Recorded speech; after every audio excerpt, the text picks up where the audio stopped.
choir in the world. Amen. Amen.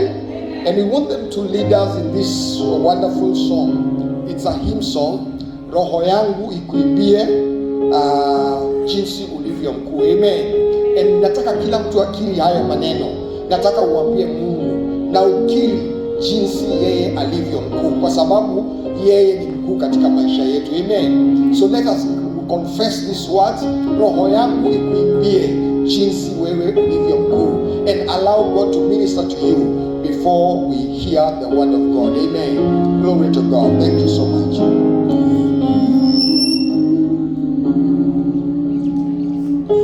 Roho yangu na ikuimbie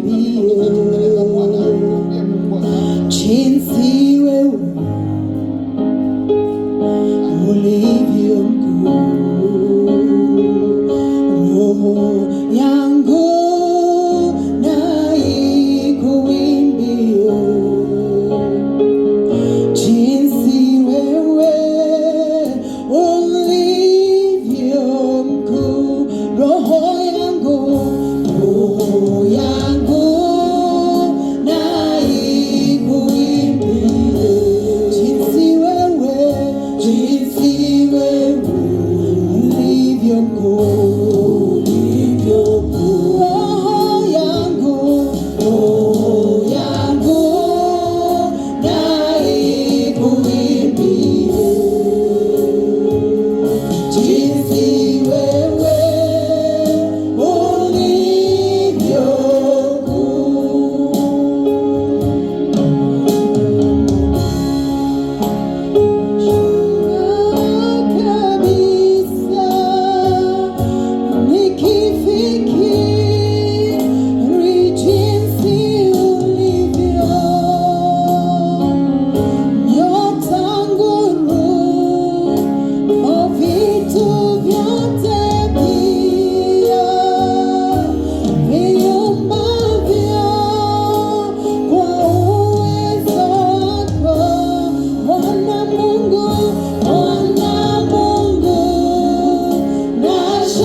ya leo yeye anastahili. Siku ya leo yeye ni mwema, yeye ni mwaminifu, yeye ni mwenye haki, yeye ni Bwana wa mabwana na mfalme wa wafalme. Anastahili sifa zote na utukufu wote, anastahili kuabudiwa na kuinuliwa, anastahili heshima zote, anastahili kuabudiwa siku ya leo, anastahili sifa zote katika maisha yako, anastahili kuabudiwa na kuinuliwa na kutukuzwa. Yeye ni Bwana wa mabwana na mfalme wa wafalme, anastahili sifa zote na utukufu wote na heshima zote. Yeye ni Bwana wa mabwana, yeye ni mfalme wa wafalme, yeye ni mtakatifu wa watakatifu, yeye ni kimbilio letu, yeye ni Bwana wa mabwana. Anastahili sifa na utukufu na heshima zote, anastahili sifa zote, anastahili utukufu wote, anastahili kuabudiwa na kuinuliwa, anastahili heshima na utukufu wote.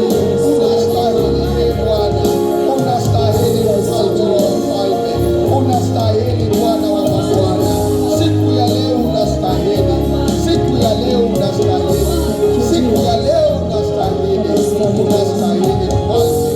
Asante Yesu, asante Kristo, asante Bwana, asante Bwana, asante Yesu. Ningetaka kila mmoja achukue Biblia yake. Asante sana waimbaji, Mungu awabariki sana.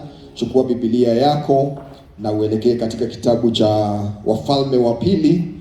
Wafalme wa Pili mlango ni wa 5. Wafalme wa Pili mlango wa 5, mstari tutasoma mstari wa 8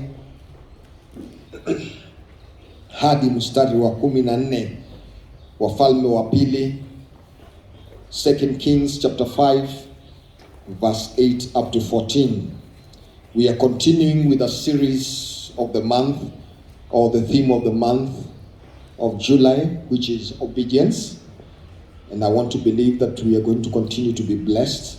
And I want to say here, next Sunday we are going to have a visiting pastor who is going to join us in a service and minister to us. So please plan to be here because we are going to be blessed. Amen. Glory to God.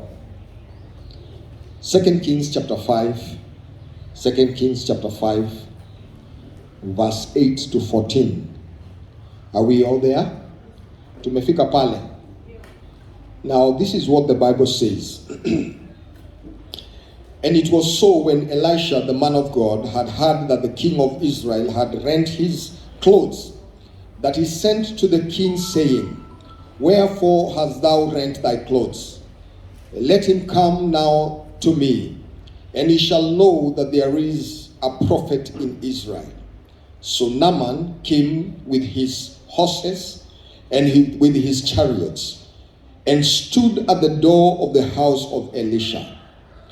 And Elisha sent a messenger unto him, saying, Go and wash in the Jordan 7 times, and thy flesh shall come again to thee, and thou shalt be clean. And Naaman was very angry, and went away and said, Behold, I thought that he will surely come out to me, and stand, and call the name of the Lord his God, and strike his hands over the place, and recover the leper.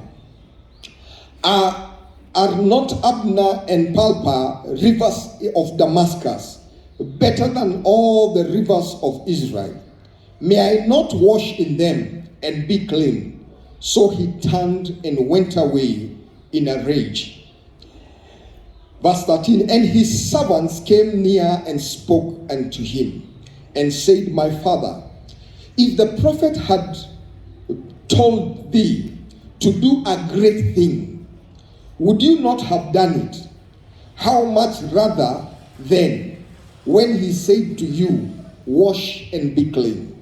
Verse 14, then he went down, dipped himself 7 times in the Jordan, according to the saying of the man of God, and his flesh came again like unto the flesh of a little child, and he was made clean. May the Lord bless his word this morning. May the Lord bless you as you get seated. Once again, I want to welcome every one of you to Open Blessing Church Kamulu. Na wakaribisha nyote katika kanisa la Open Blessing Church Kamulu, wale ambao wanatutazama kwa mitandao, wale ambao mmekaa hapa, na wakaribisha sana katika ibada hii ya Open Blessing Church Kamulu. Kama uko hapa Nairobi, uko nje ya Nairobi, uko nchi za ugenini kule, Mungu akubariki sana kwa sababu ya kutufuatilia na kufuatilia ibada yetu. Amen. Tunajua kwamba ndugu yetu Makao akiwa kule Botswana anatufuatilia. Nimefahamishwa kwamba mchungaji wetu Pastor Johnston Sakwa anatufuatilia kutoka kule Texas, USA, na najua kuna wengine wengi wanatufuatilia kutoka sehemu mbalimbali za dunia hii na katika sehemu mbalimbali za nchi hii. Mungu awabariki sana na karibuni katika ibada yetu siku ya leo. Amen. Na wewe ambao umekaa hapa na wale ambao watafuata ibada hii ama watafuata mafunzo haya baadaye kupitia Facebook, kupitia YouTube channel yetu, Mungu akubariki sana anapokuzungumzia kupitia neno ambalo tutazungumza siku ya leo. Amen. Now we are continuing with our message about obedience. Obedience is the theme of July, and I believe that we are going to continue to learn more as we continue in this month. Amen. Now, 2 King is where today we are going to get our message from, or where we are going to learn the subject of obedience from. Na maandiko ambayo tumesoma hapa, na kabla niendelee, ningetaka tu kukumbusha maana ya obedience according to the dictionary na according to the Bible dictionary. Na tukasema hivi Jumapili iliyopita, tukasema obedience means compliance with an order, a request, or law. Compliance with an order, a request, or law. So obedience is complying with an order or a request or a law. Obedience can also be defined as submission to another's authority. Kunyenyekea chini ya mamlaka ya mtu mwingine ambaye yuko juu yako. That can also be defined as obedience. Hiyo ni kutoka kwa dictionary ya kawaida. Kutoka kwa dictionary ya Biblia, obedience it's defined as to hear God. This is from the Bible dictionary. To hear God's word and act accordingly. To hear God's word and act accordingly. Obedience can also be defined as hearing God, trusting God, submitting to God, and surrendering to God and His word. Hearing God, trusting God, submitting to God, and surrendering to God and His word. Alright? Na hiyo ndio ilikuwa tafsiri ambazo tulipata za obedience. Na tukasema, kwa hivyo tukasema obedience therefore talks about following instructions from a higher authority and being submissive to that authority. Obedience is therefore following instructions from a higher authority and be submissive to that authority. Bwana asifiwe sana. Now, andiko ambalo tumesoma siku ya leo litatufunza ama litatusaidia kuelewa obedience ama kutii. And the Bible talks about a man, and where we have read, the prophet of God Elisha sends a word to the king because he had akasikia kwamba mfalme amekasirika sana na akasikia kwamba mfalme ako na ghadhabu sana kiasi kwamba anataka kurarua nguo zake.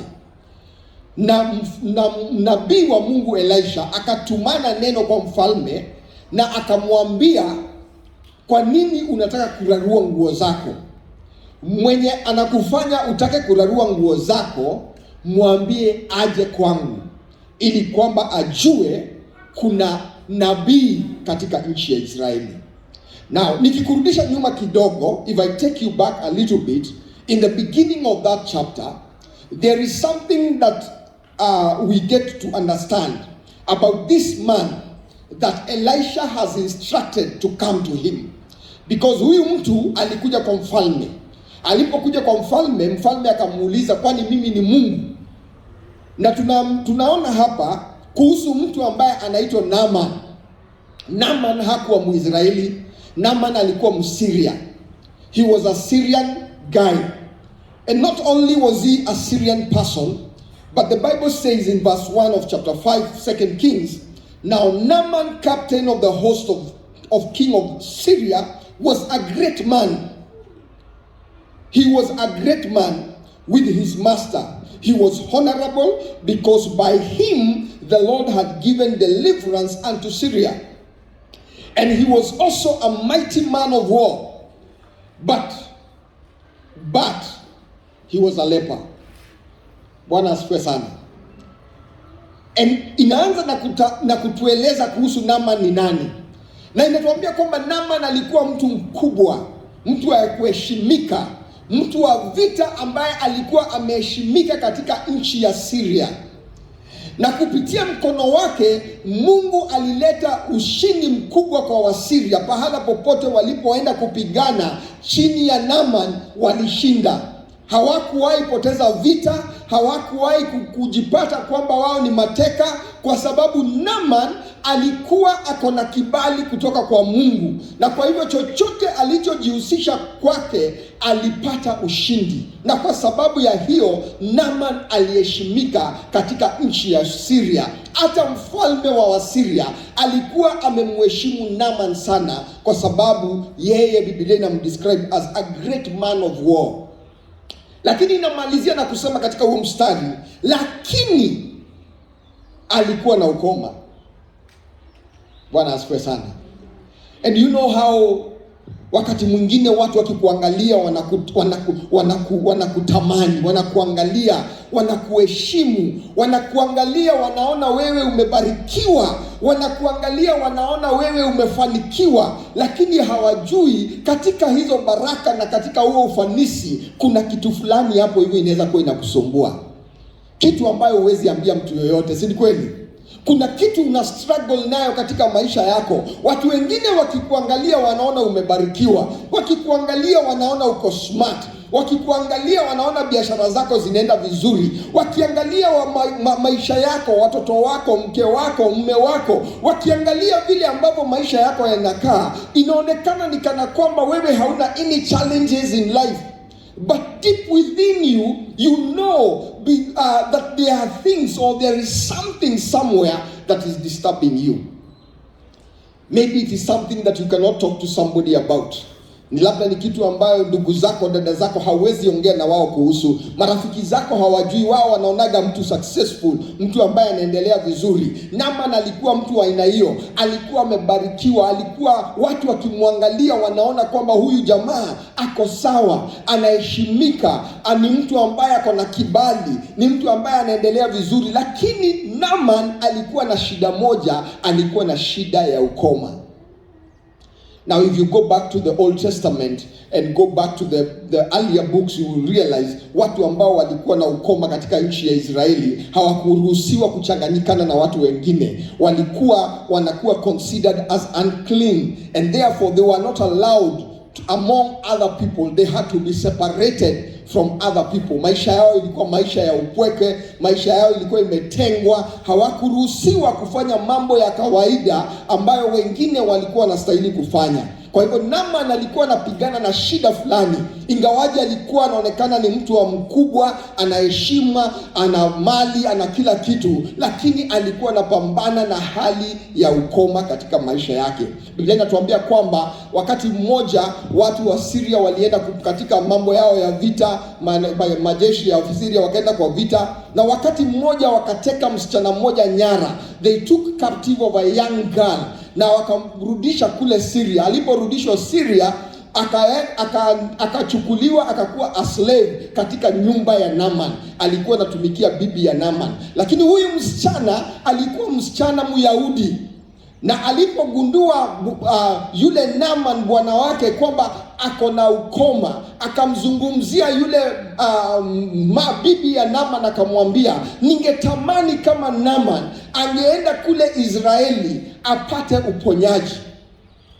Ningetamani kama angeenda kule.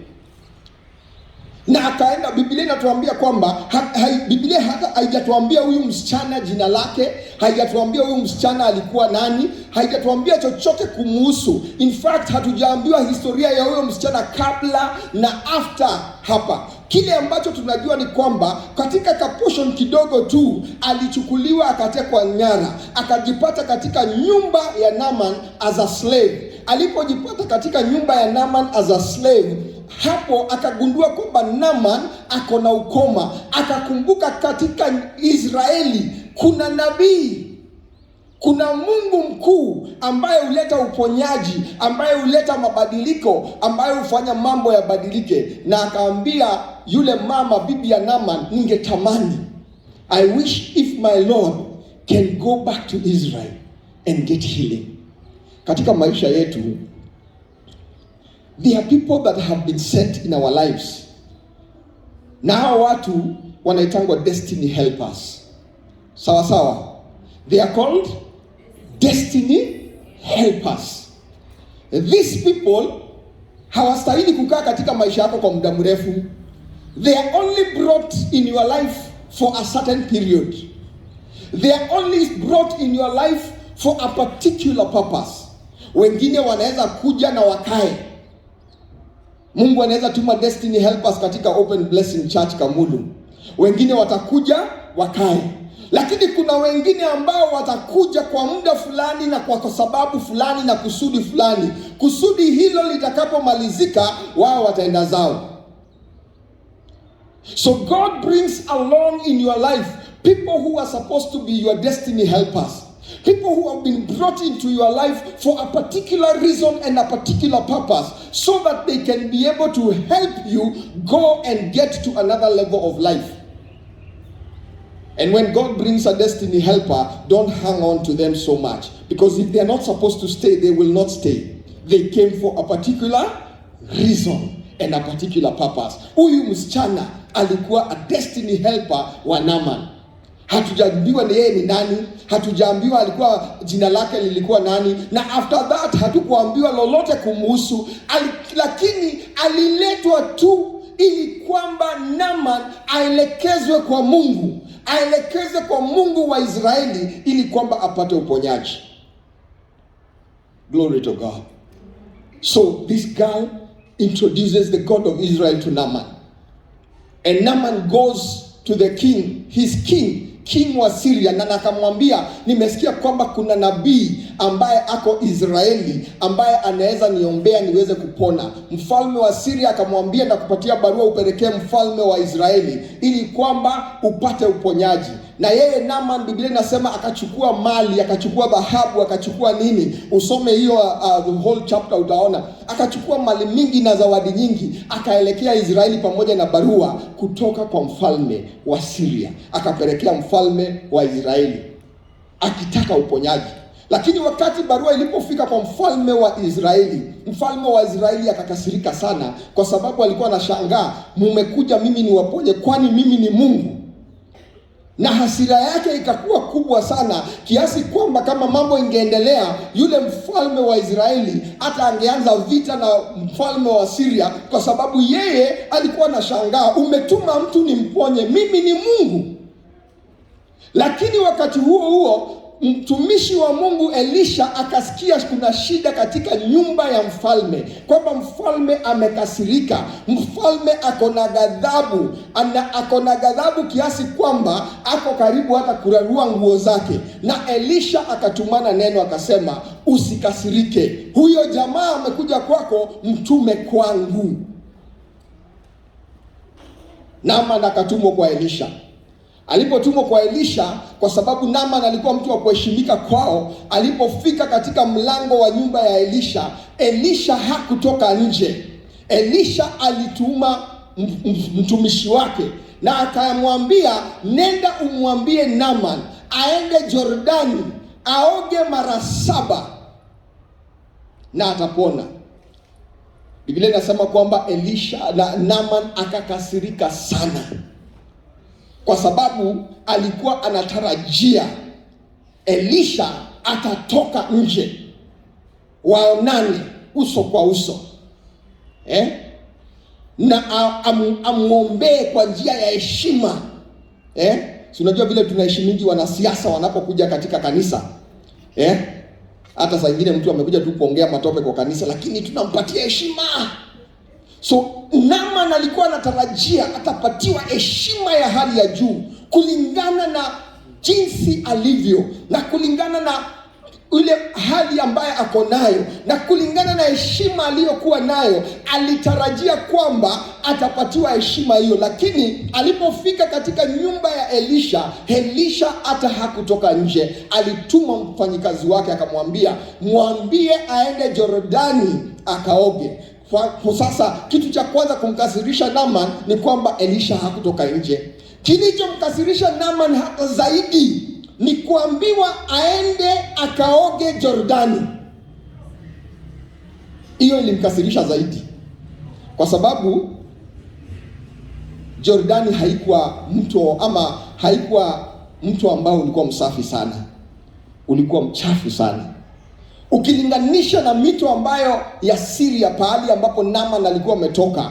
Naaman in fact ana quote, anasema anaongea mambo ya mito miwili ama two rivers ambazo ziko kwao, ambazo ni safi sana ukilinganisha na Jordani, na anajiuliza, si angeniambia niende niogee kwetu nipate uponyaji? Na akakasirika sana, na Biblia inasema akatoka hapo kama amekasirika. In fact I think kama Elisha angekuwa Msiria na wangekuwa Syria, Elisha angeuliwa na Naaman, kwa sababu ya ile hasira huyo jamaa alikuwa nayo. Ile kitu labda ilimzuia Naaman kidogo ni kukujikumbusha kwamba ako katika nchi ya ugeni, na akifanya chochote labda inaweza leta vita. Kwa hivyo alitoka pale akiwa na ghadhabu na kukasirika kwingi sana, kwa sababu ametumwa akaoge Jordani, pahali pachafu, mtu ambao ni mchafu ukilinganisha na mito ambayo iko kwetu Syria. Mbona anitume pale ambapo kuchafu hivi? Angenituma kwetu niogee huko. Na akatoka akielekea kwao Syria, lakini alipokuwa akikaribia Jordani, wafanyikazi wake ambao walikuwa wameandamana naye wakamuuliza, baba yetu, kama mtumishi wa Mungu angekuambia ufanye kitu kubwa, kitu ambayo inaonekana ni ya heshima, si ungeifanya? Shida yako ni nini kuoga katika Jordani upate uponyaji? Kilichokuleta hapa ni uponyaji. Na kama mtumishi wa Mungu angekuambia ufanye mambo makubwa, si ungefanya? Kasema ndio. Na sasa kwa sababu hakuambia ufanye mambo makubwa, amekuambia uingie Jordani mara 7, si uingie tu, kwa sababu kilichokuleta hapa ni uponyaji.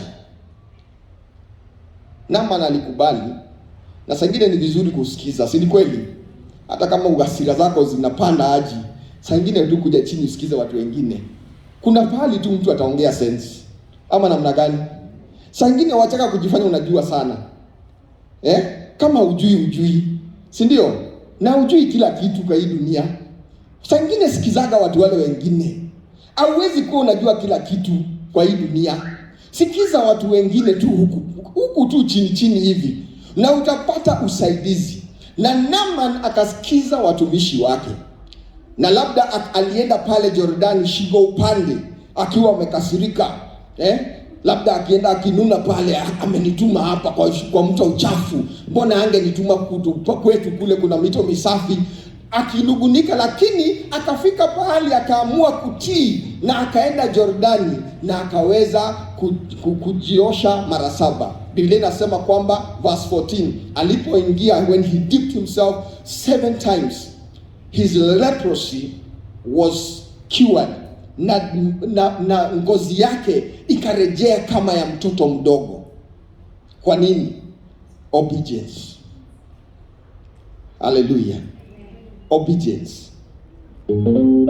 Alikuwa na sababu nyingi sana za kutokwenda Jordani kuoga, vile ambavyo mtumishi wa Mungu alimwagiza afanye, lakini akafika pahali akashawishiwa mpaka akakubali kutii, na akalitii neno la mtumishi wa Mungu jinsi alivyoambiwa.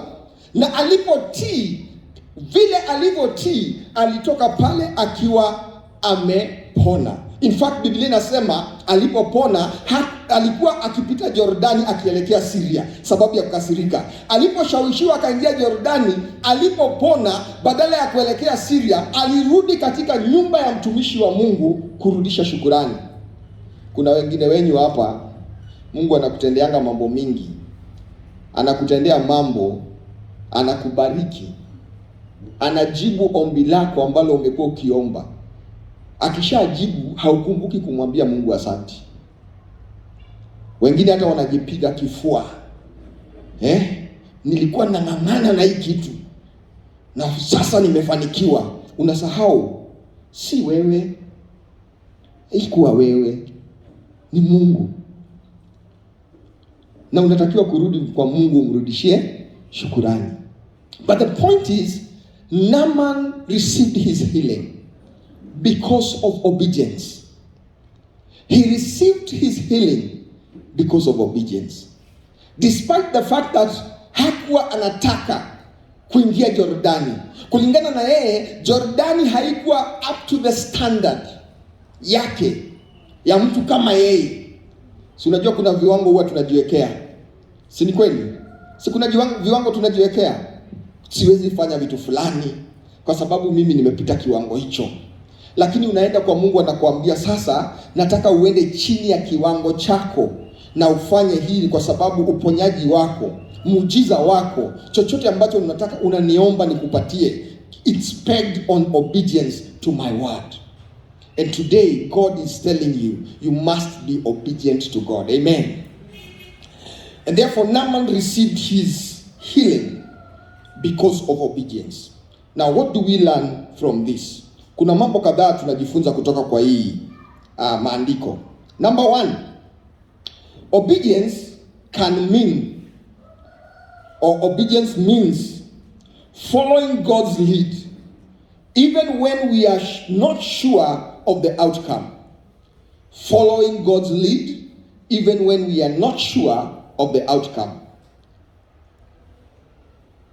Kutii ni kufuata Mungu na kufuata maagizo ya Mungu, na tufuate njia vile Mungu ametuambia tufanye, hata kama hatuna uhakika tunaelekea wapi. Bwana asifiwe sana. Na niliwaambia hapa siku nyingine, wakati mwingi hauhitaji kujua kule unaelekea. Mungu already anajua kule anakuelekeza, sawa? La muhimu ni wewe kutii. So it is following God's lead even when you are not sure of the outcome. You don't know what is going to happen when you obey, but you obey anyway. You don't know what is the outcome, you don't know what is the results, but because God has said, I obey. So follow God's lead. Hakuna siku Mungu atakuangusha. Si ni kweli? Hakuna siku Mungu atakuelekeza hapa akuelekeze kwa shimo. Kwa hivyo fuata hiyo maagizo ya Mungu. Hata kama wewe mwenyewe hauna uhakika pahali unaelekea, lakini kwa sababu Mungu amesema, follow God's lead. Even if you are not sure what is the outcome, just follow God's lead. Na nikawaambia hapa, obedience is not easy. Niliwaambia hivyo last Sunday. It is not easy to be obedient because God is telling you to go this way na haujui matokeo itakuwa nini, lakini you are supposed to obey. It is not easy just to follow because the nature of a human being is that we want to know the end before the beginning. Kweli ama si kweli?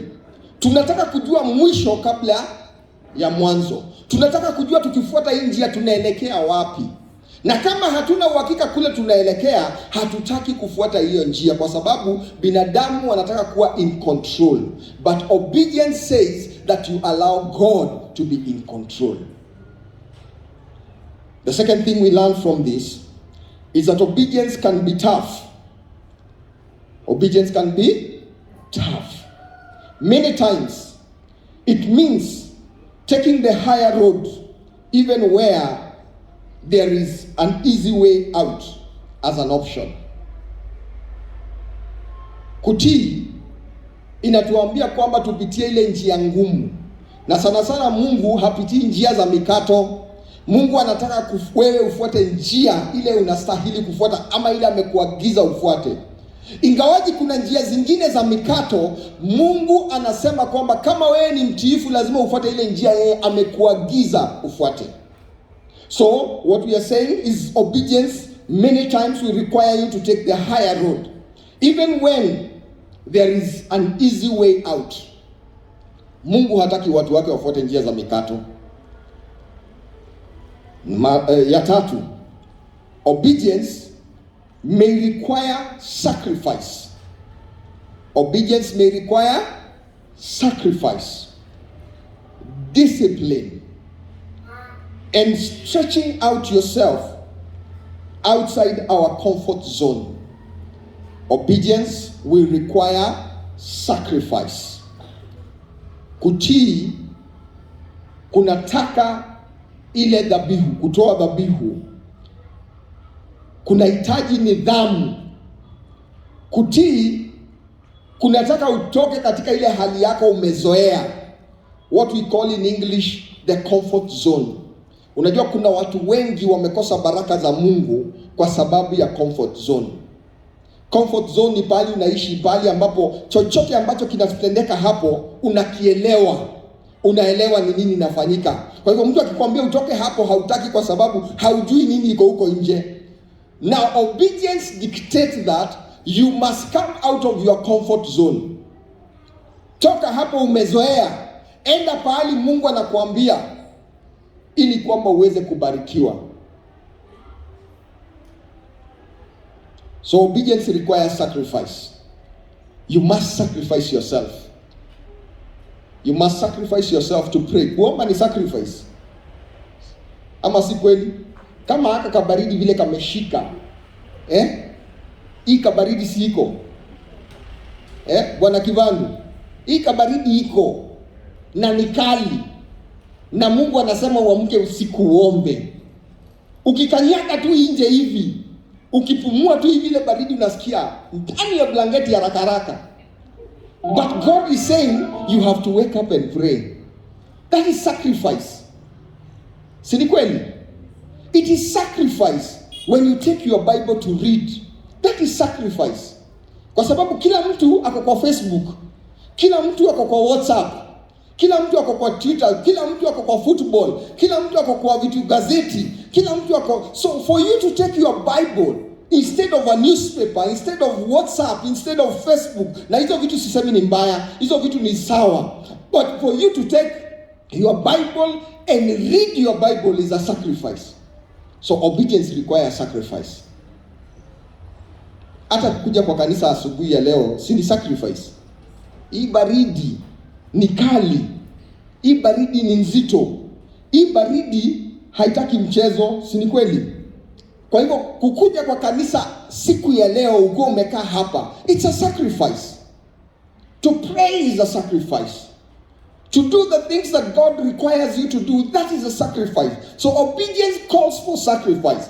And not only sacrifice, but discipline.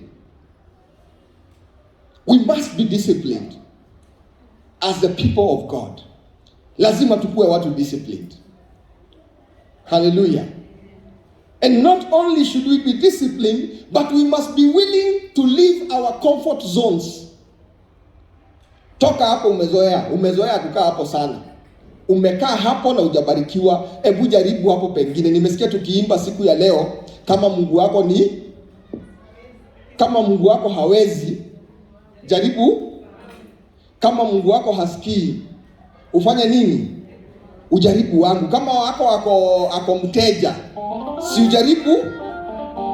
Now that requires you to come out of your comfort zone. In other words, hiyo wimbo vile inatuambia, ile kitu umezoea kufanya na haifanyi kazi, toka hapo sasa, enda pale pengine. Glory to God. The next thing we learn is that our choice to obey, therefore, demonstrates that we trust God. Our choice to obey demonstrates that we trust in our God. Ukiwa mtiifu ni kumaanisha kwamba umeweka tumaini lako kwa nani? Kwa Mungu. You have put your trust in God. It shows that even though it is hard, even though it doesn't make sense, we will still do it because God has said. We are putting our trust in God. Tunaweka tumaini letu kwa Mungu. Na tunaamini kwamba kile Mungu amesema tufanye. Ukiangalia katika hiyo nini ya Naaman ilibidi atoke kwa comfort zone. Alipoambiwa aende aoge Jordani, alikumbuka kwamba kuna mito mizuri. That means he was more comfortable kwao Syria. But God tells him, now get out of your comfort zone. Umekaa hapo, hiyo siku zote umekaa katika hiyo mito yenu, haujaipata uponyaji. So I'm telling you to go to the Jordan. You might not be comfortable, you might not know what is the result, but trust the word of the Lord. Na wakati Naaman alikuwa anataka kukataa, akaambiwa, you must learn how to trust God. You must learn how to trust the word of the servant of God. So if God has said, go and wash in the Jordan, it might not make sense. It might be hard. It might be difficult. It might be complicated. It might even cost you. It will require you to have sacrifices. Itakubidi ujinyime vitu fulani. Itakubidi utoke kule umezoea. Itakubidi uache kufuata njia ambazo umekuwa ukifuata. Itakubidi utembee na ufanye mambo ambayo kwa kawaida haungeyafanya. Itakubidi sasa uache kutumia mawazo yako na kutegemea mawazo yako, kutegemea elimu yako, kutegemea mali yako. Kwa sababu kama ni mali, Naaman alikuwa na mali. In fact, alikuwa amekuja na some of that wealth. Na jambo lingine nimekumbuka, the grace of God cannot be bought. Amen? The grace of God cannot be bought. The grace of God only requires obedience. You cannot buy the grace of God. You cannot buy it. Wokovu hauwezi ununua. Huwezi nunua hii wokovu. Ile kazi Yesu alifanya pale msalabani hauwezi nunua. But all that God requires from you is obedience, to obey his word. And therefore, as you continue to obey God, understand that God requires that you come out of the comfort zone. Understand that God wants you to follow his lead. Uelewe kwamba Mungu anataka ufuate maagizo yake hata kama hauna uhakika. Uelewe kwamba Mungu anataka uchukue ile njia amekuagiza ufuate hata kama kuna njia ya mkato. Uelewe kwamba Mungu anataka kwamba uelewe kutii itakubidi utoe dhabihu ama ujitolee, na uwe na nidhamu na utoke katika ile comfort zone yako. Itakubidi kwamba uelewe kutii ni wewe uchague kumtumaini Mungu, kuweka tumaini lako kwa Mungu na kufuata maagizo ya Mungu hata kama hayo maagizo ni magumu. Kwa sababu nataka uelewe kwamba haikuwa rahisi kwa Naaman kwenda kujitumbukiza katika Jordani mara 7. Tunaongea kuhusu a whole general wa jeshi, mtu ambaye alikuwa ameheshimika katika nchi yake. Tunaongea kwamba mtu ambaye nchi mzima ilikuwa inamtambua kama mtu wa vita na mtu ambaye hajawahi poteza vita. Tunaongea kuhusu a decorated soldier. Alafu that decorated soldier in front of his servants anaambiwa aende ajitumbukize katika mto wa Jordani ambao ni mchafu ukilinganisha na mito ya kwao, mbele ya wafanyikazi wake ajitumbukize mara 7. Unajua hata wakati unajitumbukiza mara ya kwanza ukitokea unashangaa hapa kunaenda aje. Si ni kweli? Unajitumbukiza mara 2 unajiuliza na kutakuwa aje. Ya tatu, najitumbukiza watu wafanyikazi wangu wananichukulia aje. Kuna mambo mingi ambayo yalifanyika katika kichwa cha Naaman wakati anajitumbukiza hiyo mara 7. But yet God demanded obedience. God demanded that he follows the lead. God demanded that he just does what he was required to do. And as a result of obedience, he received his miracle. Praise the name of the Lord. So today, do you want something from God? What is it that you need from God? What is it that you have been crying to God akupatie? Ni nini wewe umekuwa ukiambia Mungu akupatie? Ni nini wewe umekuwa ukiambia Mungu akufungulie njia? Nifungulie njia, nifanyie hili jambo, nitendee, nionekanie. Bibi yangu alikuwa ananikumbusha hapa kuhusu ile ujumbe nilihubiri hapa, the first message of the year, na tukasema hii mwaka ni year of restoration. But the year of restoration tukasema it is not just going to be restoration, it is going to be a restoration that is pegged on obedience. Tulisema hivyo the beginning of the year, that our restoration in the year 2021 is pegged on obedience. Kwa hivyo chochote ambacho unahitaji kutoka kwa Mungu, chochote ambacho umekuwa ukiomba Mungu, understand that God is not hajapungukiwa. Mungu ako na uwezo wa kukupatia chochote ambacho unahitaji, lakini anataka kutoka kwako utiifu, obedience. God requires obedience from you. Are you obedient today? Do you take shortcuts, or do you follow the way of God? Are you disciplined enough? Are you willing to come out of your comfort zone? Are you willing to follow the lead of God? Even if you don't know where you are going, are you willing to follow what God is telling you to do? Angalia watumishi wa Mungu, angalia mtu kama Ibrahimu. Biblia inasema kwamba Mungu alimwambia toka katika nyumba ya baba yako na uelekee pahali na kuonyesha. Jamaa anatoka yeye na mke wake na mtoto wa ndugu yake, na wanaanza safari, lakini hawajui kule wanaelekea. But the most important part, he was obedient. Today there are people who have blocked their miracles because of lack of obedience. Umekosa tu kutii, na kukosa kutii kwako kumezuia muujiza wako. Ebu tii siku ya leo. Na sikwambii utii Pastor Maina, tii Mungu. Obey God. Obey his word. Do what God has told you to do, not what I tell you to do. Mimi sitakwambia utoe mbegu sijui 310, 320, 350. Just obey the word of God. Obey the word of. Hakuna pahali pengine baraka zako zinatoka kwa Mungu mwenyewe. Hii mambo ya 320 sijui manini. Obey God. Giving is a way of telling God thank you because of the things you have done in my life.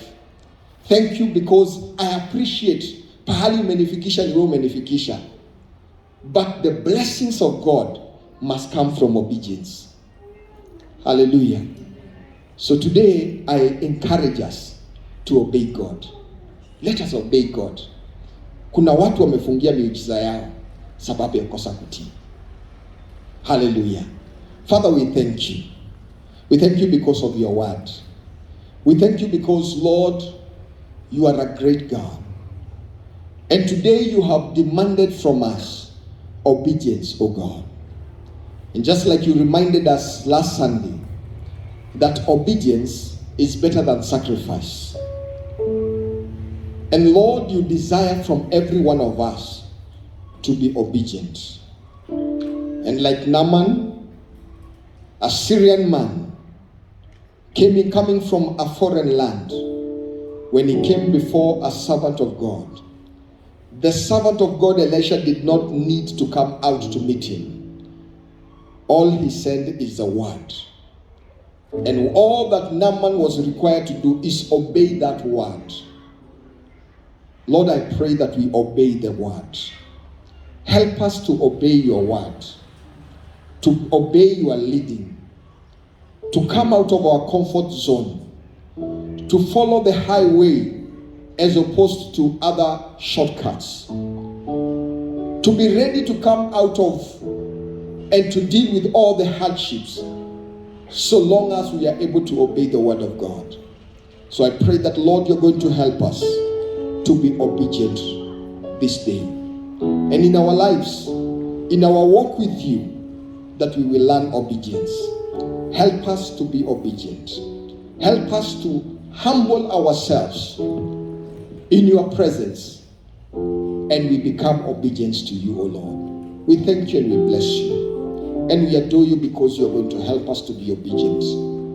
And you're going to help us to access our miracles, to access the blessings that you have placed before us, as long as we are obedient to God. Na siku ya leo labda uko pale unasema katika maisha yako, I know you are saved, I know you have given your life to Jesus Christ, but today you want to reaffirm and recommit yourself in the presence of God and say, Lord, I just want to continue to be obedient to you. If you are that kind of a person, raise your hand. Najua umeokoka, najua wewe umeokoka na unapenda Kristo, umejazwa na Roho, lakini leo you want to say, God, I want to continue to be obedient. I want you to raise your hand. I am raising my hand. Personally, I'm raising my hand because I require God to help me to continue to be obedient to His word. So if you are joining me today and you are saying, God, we want to reaffirm our commitment to be obedient to you, to continue to be obedient to you, today just raise your hand as we pray together. Father, as we have raised our hands before you, we have raised our hands in sweet surrender to your Holy Spirit, that you will help us to be obedient, that you will help us, Almighty Father, to learn obedience, to be obedient, to live in obedience, to humble ourselves in your presence, Almighty Father, and to follow your lead, and to walk with you, O God. And whatever you say and you tell us to do, that we will do it, O God. May you help each and every one of us. As we have raised our hands, I pray, Holy Spirit of God, that you will come down in our lives and you will walk with us and you will help us, just like your word has told us. Walk in the Spirit and you will not fulfill the desires of the flesh. Lord, I pray that you will fill every one of us with your Holy Spirit. Today, fill every one of us, every person who has raised their hands into your presence this day, as they surrender unto you, as every one of us surrenders unto you. I pray that you fill us with your Holy Spirit and in your presence, O God, and that, Lord, we will walk in the Spirit, so that at any given time we will not fulfill the desires of the flesh. And therefore, we will walk in obedience to you, O God, for the glory and the honor of your name. We thank you and we bless you and we honor you, for you are worthy to be praised and to be honored, because it is in Jesus' name we have prayed and believed. And all God's people say, amen. Glory to God. God bless you so much. God bless you so much. God bless you. God bless you. And may you continue